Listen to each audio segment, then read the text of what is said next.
கடந்த ஒரு 2 நாட்களா ஒரு Facebookஆ இருக்கட்டும், YouTubeஆ இருக்கட்டும், Instagramஆ இருக்கட்டும், எதுல பார்த்தாலுமே இந்த ஒரு வீடியோ தான் இருக்குது. அதுதான் மேல நான் கொடுத்திருக்கேன். ஆமாங்க, இந்தியாவுக்கும் ஐரோப்பிய யூனியனுக்கும் இடையே பார்த்தீங்கன்னா ஒரு தடையில்லா ஒரு வணிகத்திற்கான ஒப்பந்தம் போட்டிருக்காங்க. அதுதான் பார்த்தீங்கன்னா FTA அப்படின்னு சொல்லியிருக்காங்க. FTA அப்படின்றதுக்கு பார்த்தீங்கன்னா ஃப்ரீ ட்ரேட் அக்ரிமெண்ட் அப்படின்னு சொல்லியிருக்காங்க. அதாவது இதுக்கு முன்னாடி நிறைய ட்ரேட் பண்ணியிருக்கோம். ஆனால் முதல் முறையா மதர் ஆஃப் ஆல் ட்ரேட்ஸ் அப்படின்றது பார்த்தீங்கன்னா இந்த அக்ரிமெண்ட் தான். அப்படி என்ன இந்த அக்ரிமெண்ட்ல இருக்கு?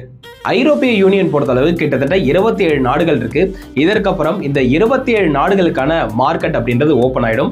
இதுக்கப்புறம் எந்த பொருட்கள் வேணா நம்ம வந்து ஏற்றுமதி பண்ணிக்கலாம், இறக்குமதி பண்ணிக்கலாம். அதற்கான பெர்சன்டேஜ் அப்படின்றது 0வா பார்த்தீங்கன்னா நிர்ணயம் பண்ணியிருக்காங்க. அதாவது ஒவ்வொரு பொருளுக்குமான அந்த ஏற்றுமதி மற்றும் இறக்குமதி வரி அப்படின்னு சொல்லிட்டு இருக்கு தெரியுங்களா, அதை வந்து நிறைய பொருட்களுக்கு ரொம்ப குறைச்சிருக்காங்க. குறிப்பா 90% பொருட்கள் பார்த்தீங்கன்னா 0% டேரிஃப் அப்படின்றது பார்த்தீங்கன்னா கொடுத்திருக்காங்க. உர்சுலா வான் டெர் லெயன் அவங்க என்ன சொல்லியிருக்காங்க அப்படின்னு பார்த்தீங்கன்னா, இந்த ஒப்பந்த தாண்டி நாங்களும் இந்தியாவும் இன்னொரு ஒப்பந்தத்தை போட்டிருக்கோம். அதுதான் என்ன அப்படின்னு பார்த்தா 2 பில்லியன் மக்கள் தொகை கொண்ட ஒரு மிகப்பெரிய ஒரு சந்தையை நாங்கள் வந்து உருவாக்கியிருக்கோம். அதே மாதிரி உலகத்தோட 2வது மற்றும் 4வது மிகப்பெரிய பொருளாதாரத்தில் இருக்கக்கூடிய 2 நாடுகளும் ஒன்று சேர்ந்து இந்த உலகத்தில் இருக்கக்கூடிய அனைத்து சிக்கல்களுக்கும் ஒரு மிகப்பெரிய தீர்வா இருக்கும் அப்படின்ற ஒரு விஷயத்தையுமே சொல்லியிருக்காங்க. கண்டிப்பா இந்த அக்ரிமெண்ட் நம்மளோட இந்தியாவோட ஜிடிபியை அடுத்த லெவலுக்கு கொண்டு போகும்ன்றதுல எந்த ஒரு மாற்று கருத்துமே கிடையாது.